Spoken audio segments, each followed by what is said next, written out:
자, 이번 시간에는 그라디언트 디센트를 리니어 리그레션에 적용했을 때 어떻게 되는지를 한번 살펴보도록 하겠습니다. 무슨 말이냐면 경사 하강 알고리즘이 그 비용 함수를 최소화하는 그러한 파라미터를 찾는데 활용될 수 있다는 건 알았어요. 그런데 그 비용 함수가 우리가 선형 회기에 그러한 그 수식에 우리가 적용했을 때는 그 수식 자체가 어떻게 되는지 그 명확하게 한번 살펴보자는 얘기입니다. 자, 경사하강 알고리즘 다시 한번 여기에 그 요약되어 있는데 우리가 알고 있는 얘기지만 한번 살펴볼까요? 반복을 합니다. 이 괄호 안에 있는 내용을. 괄호 안에 있는 내용은 딱 한 가지 내용이죠. 세타를 바꾸는데 세타를 어떻게 바꿔요? 그 주어진 비용 함수에 해당 파라미터 방향으로의 경사도 또는 미분치죠. 편미분치 곱하기 학습률 알파 그것만큼을 빼주어서 그것을 계속 갱신해 나가는데 우리가 그 다루고자 하는 거는 파라미터가 두 개이기 때문에 세타 제로일 때와 세타 1일 때에 계속 반복을 하게 됩니다. 자, 이제 그 비용 함수 J 오브 세타 제로와 세타 1 모양을 다시 한번 생각을 한번 해봅시다. 우리가 그 다루고자 하는 그 하이퍼세시스의 모양이 이와 같이 주어졌죠. h of x는 세타 제로 더하기 세타 1 x 즉 두 개의 파라미터로 구성되어 있는데 이럴 때 우리가 주어지는 또 비용 함수의 그 모양은 j of 세타 제로 세타 1인데 하이퍼세시스의 결과 주어진 입력 자료의 i번째 입력 자료가 이곳에 들어왔을 때 그죠? 요 x 값으로 우리가 주어진 그 훈련 자료 하나를 넣었을 때 이 결과값 그것 빼기 해당하는 매칭되는 y 값 그것의 차이를 구해서 제곱을 해준 후에 모두 더해주고 그 훈련 자료 개수의 2배로 나누어 주는 게 바로 요 함수였는데 이것을 한번 미분을 해보자는 얘기입니다. 미분 한번 해볼까요? 사실 이건 편미분으로 주어져 있는데요. 조금 올려놓고서 보도록 하겠습니다.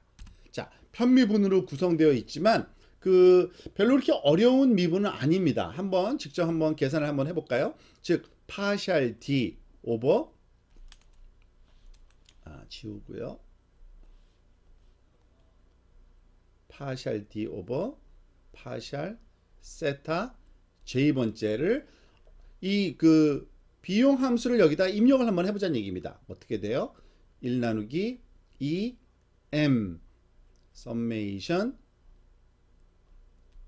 i는 1부터 m까지 그리고 h 오브 세타 x i번째 샘플 빼기 y의 i번째 샘플의 제곱이죠. 자, 이 내용에 여기 그 h에 대해서 우리가 h of x의 모양을 아는 관계로 입력을 한번 해줘 보자는 얘기입니다. 한번 여기다가 또 아래쪽에 계속 익스펜드를 해볼까요? 즉 파샬 d 파샬 세타 1 1 over 2m 서메이션 i는 1부터 m까지 그 h of x가 어떻게 주어집니까? 우리가 알다시피 세타 제로 더하기 세타 1 x 그죠? i번째죠. 참 여기에다가 그 기호만 슈퍼스크립트 붙여주고요. 마이너스 y i의 제곱. 자, 보통 우리가 그 이 미분을 수행할 때 가장 쉬운 그 미분 그 공식, 그러니까 우리가 알아야 될 공식은 딱 한 가지입니다. 사실 어떤 그 미분이 파샬 d, 그러니까 파샬 세타 그리고 어떤 a 함수 ax라는 함수의 제곱일 경우에 이 미분은 어떻게 되죠? 2 곱하기 ax 곱하기 a의 x의 요 미분치를 우리가 계산해서 넣어주면 되는데 이 ax가 바로 여기서는 어떤 거에 해당되는 겁니까? 그러니까 이 그 요 에러에 해당되는 거죠. ax가 바로 세타 제로 더하기 세타1 x의 i번째 샘플 빼기 y의 i번째 샘플입니다. 자, 그러면은 이 j가 제로일 때, 세타 제로일 때에 대해서 한번 계산을 한번 해볼까요? 어떻게 되냐면 이 2가 앞으로 내려오기 때문에 여기 2가 상쇄되어 버립니다. 세타 제로로 할 경우에, 즉 이 썸메이션 기호는 그대로 살아 있고요. 그 대신 1 나누기 m 곱하기 썸메이션, 그 시작과 끝은 똑같습니다. 그리고 세타 제로 더하기 세타1 x i 번째 빼기 y i 번째 곱하기 이 안에 있는 걸 미분해 주면, 세타 제로에 미분해 주면은 여기 1 하나만 살아남거든요. 그냥 곱하기 1, 이게 끝입니다. 즉 다시 말해서 간략하게 쓰면 1 나누기 m 썸메이션 i는 1부터 m까지 h 오브 x i 번째 빼기 y i 번째의 제곱. 죄송합니다. 제곱이 아니라 그 제곱은 사라졌죠. 이게 말하자면 그 세타 제로에 관한 미분이고요. 세타 1의 미분도 유사합니다. 아주 조금 달라요. 즉 1 나누기 m 썸메이션, 여기는 똑같죠. 세타 제로 더하기 세타 1 x의 i 번째 빼기 y의 i 번째는 똑같고, 자, 그 다음에 이것의 x, 그러니까 세타 1에 관한 미분은 얘네들은 세타 1 항이 없으니까 사라지고요. 세타 1에다가 xi가 곱해지니까 이 부분만 살아남아서 x i 번째 값을 곱해주는, 다시 한번 또 써보면 1 나누기 m 썸메이션 i는 1부터 m까지 h 오브 x의 i 번째 빼기 y의 i 번째 곱하기 x의 i 번째, 즉 x의 i 번째 값을 그냥 곱해준 값이 이 미분치라는 것을 알 수 있게 됩니다. 요약을 한번 해보면 이렇습니다. 주어진 하이퍼세시스 h 오브 x가 이렇게 세타 제로 더하기 세타 1 x일 때 그것의 비용 함수는 이렇게 주어지고요. h 오브 x 빼기 y의 제곱의 그 평균값, 모든 데이터에 대한, 그때에 이렇게 주어지는 비용 함수의 그라디언트 값은 세타 1 방향과 세타 제로 방향으로 각각 따로따로 미분해 줘야 되는데, 미분해 보았더니 굉장히 유사하고 심플한 결과가 나왔죠. 즉 1 나누기 m, 그리고 여기서 2자가 없어진 이유는 이 제곱이 밑으로 내려왔기 때문인데, 그래서 1 나누기 2m을 해준 겁니다. 그러면 2가 자연히 사라질 거기 때문에 마치 그 평균값의 모양을 갖잖아요. 그래서 2라는 것을 미리 붙여줬던 이유가 어차피 없어질 거기 때문에 알고 그렇게 포뮬레이션 한 건데요. 어쨌든 세타 제로 방향의 미분은 1 나누기 m 썸메이션 i는 1부터 m까지 h 오브 x 빼기 yi, 이 제곱은 없어졌습니다. 그리고 세타 1 방향으로의 미분은 똑같은데 끝에 xi를 곱해준 것만 다르죠. 이러한 두 개의 그 수식을 가지고서 알고리즘을 우리가 구현을 해야 되는 겁니다. 이제 알고리즘으로 한번 또 구현을 해볼까요? 자, 그레디언트 디센트 알고리즘 측면에서 또 살펴보면요.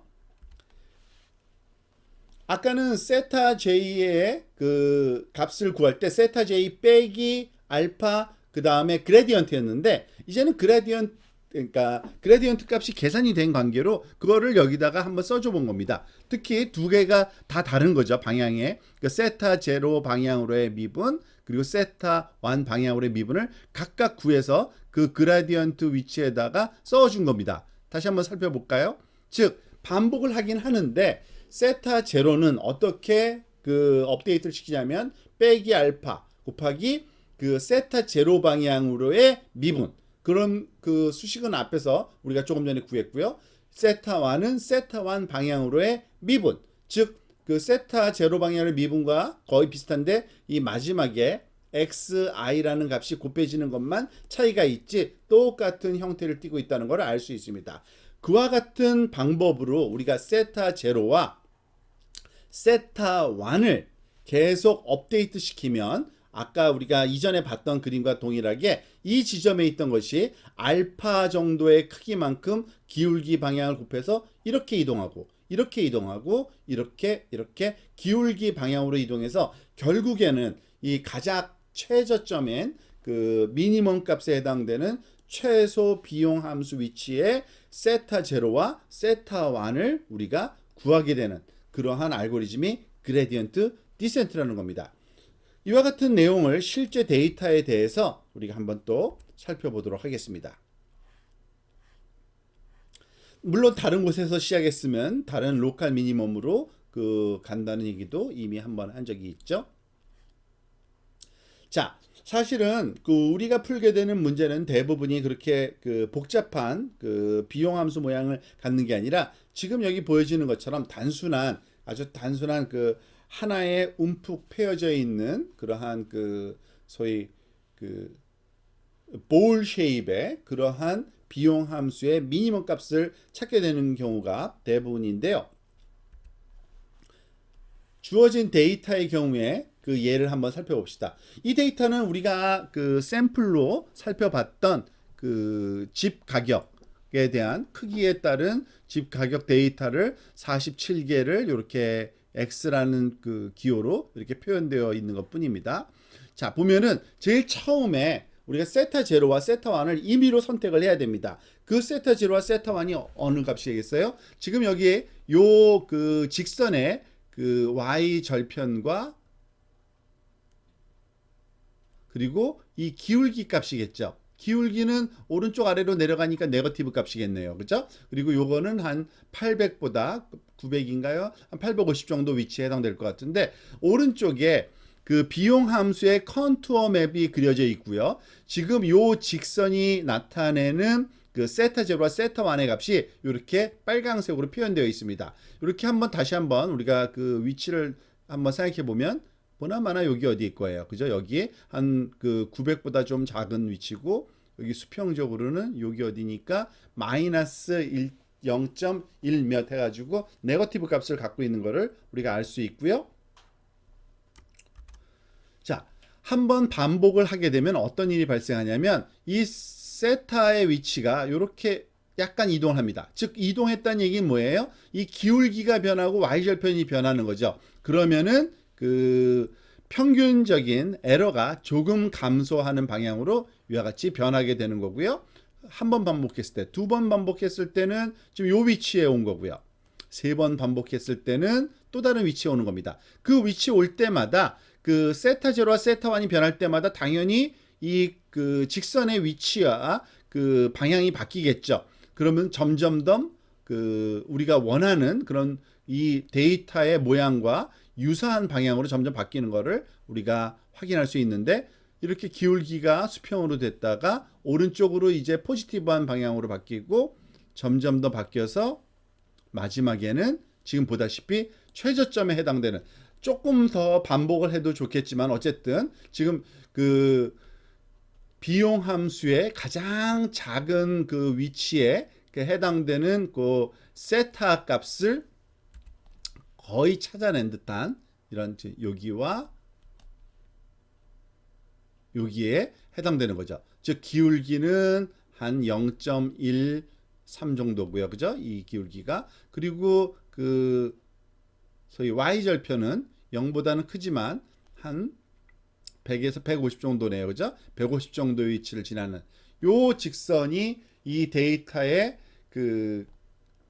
피팅 됐을 때 가장 근사한 그러한 형태를 띠게 될 거라는 것을 요 그림으로부터도 알 수 있고 비용 함수의 크기가 가장 작다는 것으로부터 우리가 그것을 확인할 수도 있습니다. 자, 그리고 마지막으로 용어 하나만 또 우리가 알고 넘어가면 좋을 것 같습니다. 자, 지금 이 그레디언트 디센트 알고리즘에서 파라메타를 업데이트 시킨다는 것은 사실은 비용 함수를 조금이라도 바꿔 나가는데 그것의 값을 결정할 때 그레디언트 값을 구해서 업데이트를 시키는데 이 그레디언트 값을 업데이트 시킬 때 사용하는 데이터들이 굉장히 많잖아요.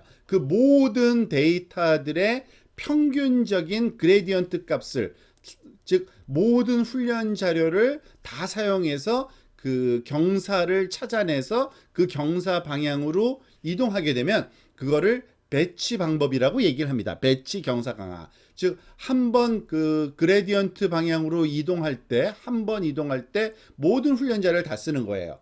그것에 완전히 반대되는 게 스토캐스틱 경사 강화라는 방법이 있는데, 하나의 훈련 자료만 가지고서 경사 방향을 찾는 그 방법도 허용이 되는데, 그렇게 되면은 좀 더 정확하진 않지만 여러 번 반복하다 보면은 이 배치 메소드와 비슷하게 됩니다. 그래서 약간의 절충 그 방법인 미니 배치 경사 방법이라는 게 있습니다. 즉, 예를 들어서 100개가 훈련 자료면 한 10분의 1인 10개 정도만 가지고서 우리가 그 일부, 훈련 자료 일부만 사용해서 경사 강화에 활용될 그 그레디언트 값을 구한다. 그래서 그 그레디언트 방향으로 업데이트한다. 그러면은 그거를 미니 배치 경사 강화 방법이라고 합니다.